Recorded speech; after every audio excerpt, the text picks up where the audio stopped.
akẹ́yìn ọmọ Yorùbá nílé lóko lẹ́yìn odi ní àjò wípé a tún ti padà wá adéká sọ fún mi pé a tún ti padà wá báyìí nǹkan yẹn a fẹ́ kí àwọn èrò wa pátápátá kí a ọjọ́ gbéra ní ẹ̀kọ́ ní àwọn location tí wọ́n wà pé ẹni kan wà ní ibẹ̀ tí wọ́n lọ mú tó a lè tún àti gbéra báyìí lọ́kùnrin àyè àwọn báyìí waking me that way to walk closer to your doorstep ẹ ṣe kàn ní ẹ máa ṣe ẹ.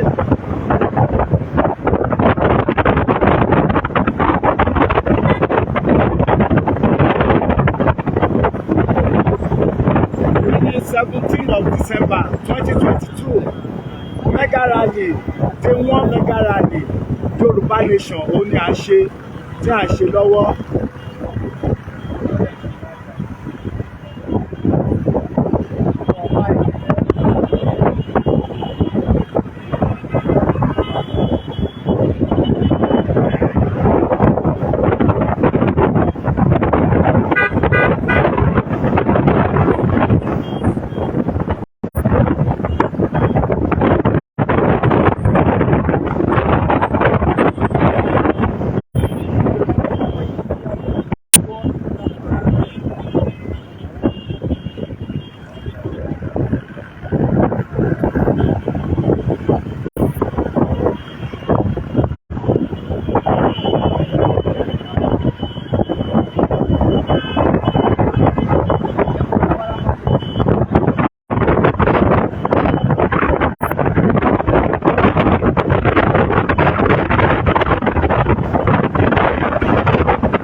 wọ́n máa bọ́lẹ̀ ilé ń bọ́lẹ̀ fún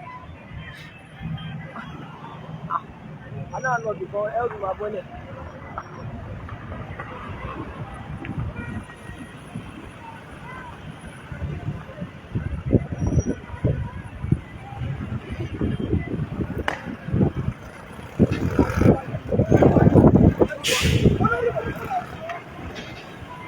àwọn tó ń bọ́lẹ̀ fún báyìí.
Making me that bring the work closer to your doorstep. I don't have to buy it.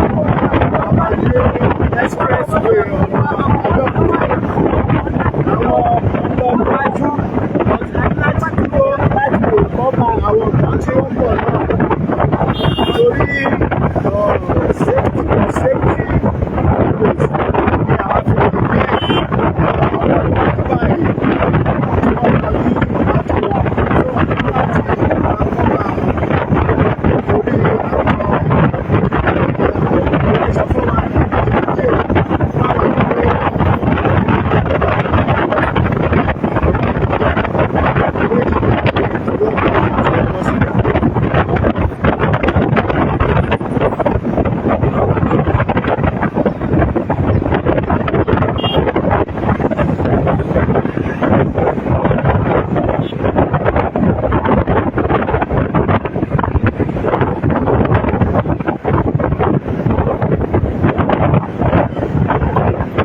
àti wà lábẹ́ òkúta rẹ̀.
Bóyá máa jẹ́ nìyẹn.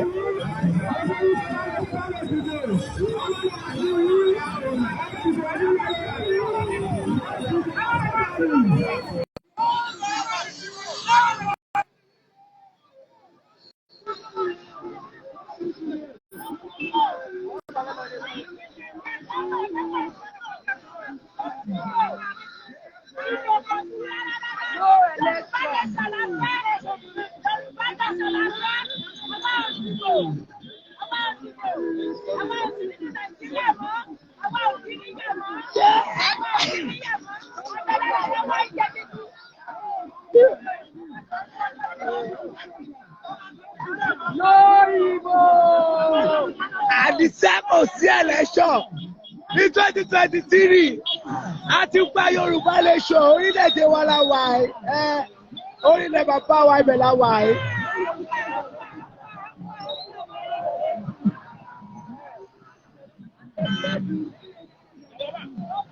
Super Mega Rally yẹn náà tẹ̀síwájú.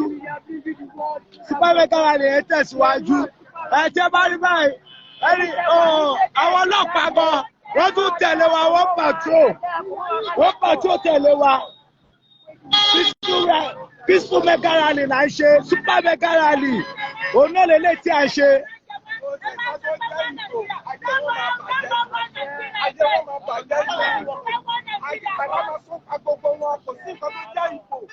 Yorùbá nation ní 24/7.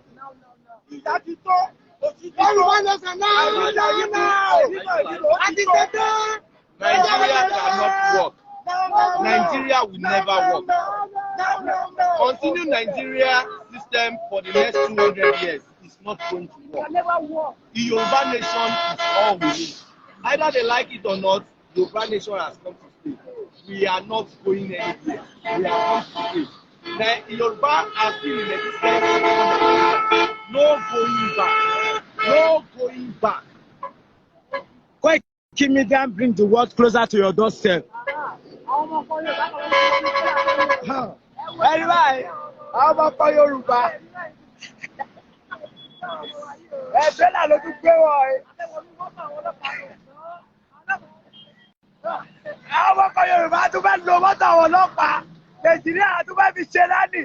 Ọlọ́pàá ní pé àwọn wà ní àwọn.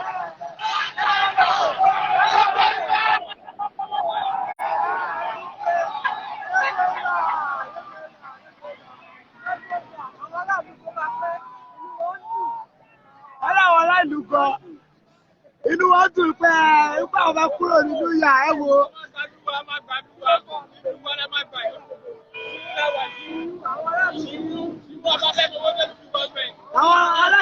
wà lọ́wọ́ wọ́n ní pé àwọn máa gba ìlú wọn.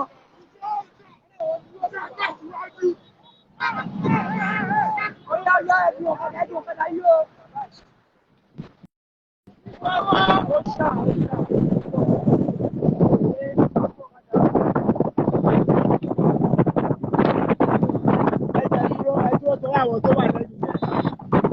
Ṣé ti gbọ́? Ẹ bá slow down jẹ́ tó àwọn tó wà lẹ́yìn yẹn. Ọlọ́pàá yẹn sí.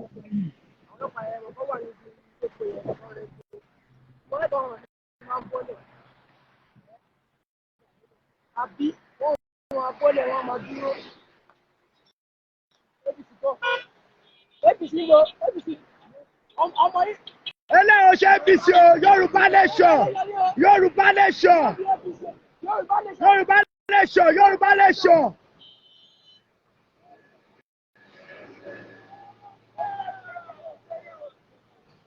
Ẹgbẹ́ sáré tàbí nígbà ẹdún sùúrù Yorùbá nation. Ẹ̀sùnmọ́ bí Yorùbá nation Yorùbá nation. Bẹ́ẹ̀ni wọ́n ṣe APC màmí ìyá ń jẹ wá lógo ìgbà.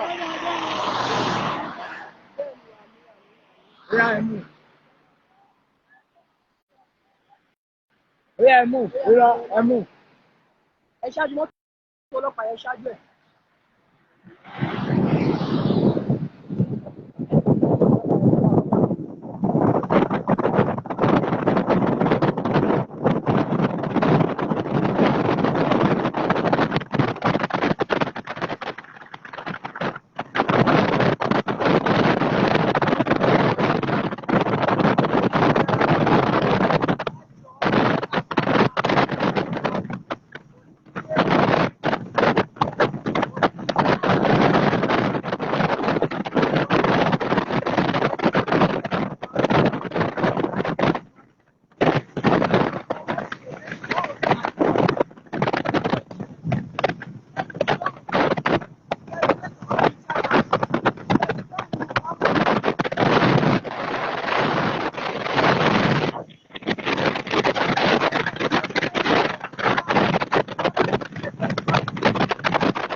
Ohun tí à ń sọ nìyẹn pé orílẹ̀-èdè location 419 pé ká kúrò ní orílẹ̀-èdè kan yìí lọ́yọ̀ 419. Ìjọba lọ ní òkè òkun. Ẹni ìyẹn lè bá lọ ní o nẹ́tíwọ̀kì á máa wà ṣáá ní. À ń lọ sí báyìí. Ó jẹ́ nígbà wà ní nẹ́tíwọ̀kì yóò wà 5G yóò wà. Ẹ ò ní nẹ́tíwọ̀kì ẹ lò kò ní pé ó ṣẹ̀ṣẹ̀ rò. Ṣùgbọ́n àwọn aṣáájú nẹ́tíwọ̀kì ó máa ṣe ìkọ̀nẹ́tì. Yẹ̀yẹ́ country ni. For many years. Ọkọ̀ ìlú máa ṣe rẹ̀. Lábẹ́ ojú mẹ́rin lábẹ́ fẹ́ máa bá lọ báyìí.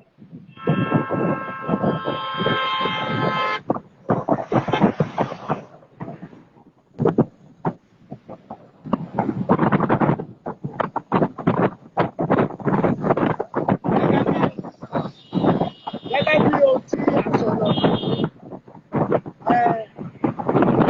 Tí a bá rí ìlú location 419 ìlú Nàìjíríà wípé kò sí ọ̀nà tí ó wà nílẹ̀.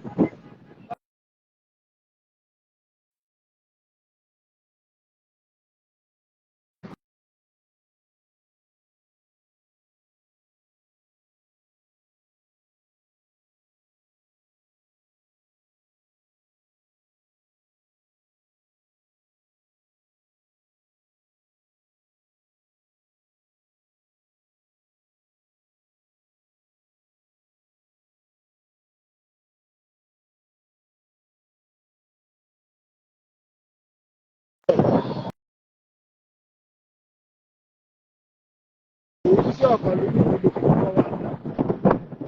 nẹ́tíwọ̀kì yẹn.